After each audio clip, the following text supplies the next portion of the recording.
Today, I want to talk about something very personal and honestly, something that changed my entire life's trajectory. I graduated debt free from Columbia University, and I want to be very clear about this right from the start.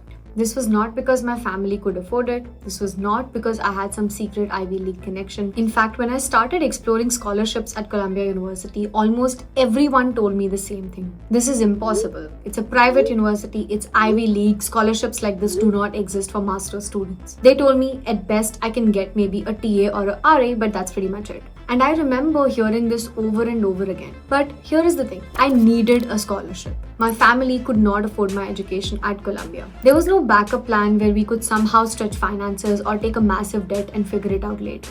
And at the same time, I felt something very strongly. I genuinely believed that my financial situation should not be the reason I don't get to study where I want to study. So instead of accepting that this is impossible, I decided to try anyways.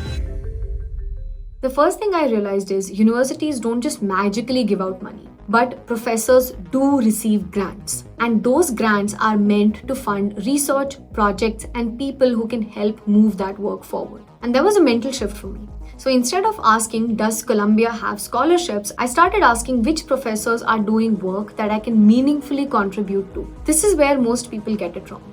A lot of students blast cold emails to 50 or 100 professors. There is no context, there is no alignment, they just copy paste and send it out to people. I did quite the exact opposite. I cherry picked professors. I spent time going through their faculty pages. I read their research papers. I looked at the kind of problems that they were working on. And then I asked myself very honestly, do my skills actually align with this? And only when the answer was yes, I reached out. Now let me talk about the emails because this part matters a lot.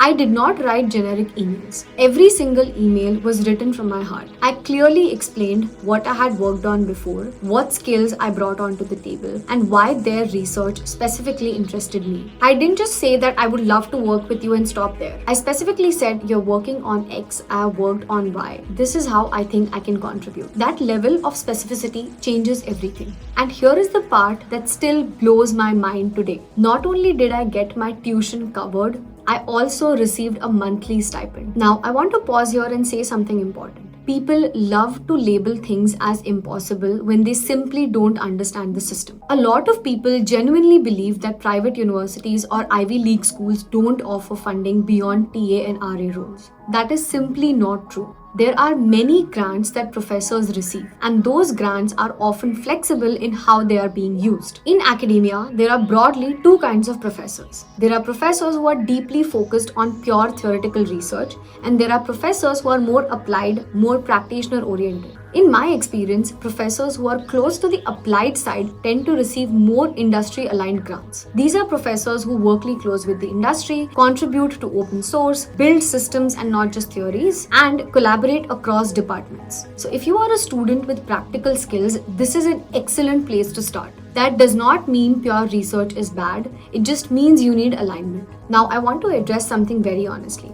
This process takes time. It is not easy, it is not quick, and it is definitely not guaranteed. I sent many emails. I faced rejections. Some professors even never responded. But all it takes is one alignment. And once that happens, everything changes. The biggest mistake I see students make is this. They undersell themselves. They assume they have nothing to offer. They assume professors are unreachable. And they assume money is locked away. None of that is true. Professors are constantly looking for capable and motivated people who can help them push their work forward. Your job is to show them why you are one of those people. So let me summarize this into very practical advice. If you are trying to fund your education, whether you are at a private university or at a public university, you need to do this. First, stop asking generic questions about scholarships. Start understanding how funding actually works. Second, research professors deeply. Do not email them blindly. Third, write thoughtful and detailed emails. Explain what you bring to the table. Fourth, focus especially on applied professors if your background is technical and practical. And finally, don't let people tell you something is impossible just because they haven't done it. I'm a living proof that it is possible, and I share this openly because I don't believe in keeping secrets, especially as an international student. If you found this video valuable, please do subscribe to my channel and hit that bell icon so you can get notified whenever I post a new video. I regularly share content about AI and machine learning resources, educational opportunities, my career journey, and everything that I've learned as an international immigrant student in the US. If you have questions, drop them in the comments. I read my comments and I do my best to respond. And if there is a specific topic that you want me to cover, leave those below as well. I would be more than happy to make future videos on them.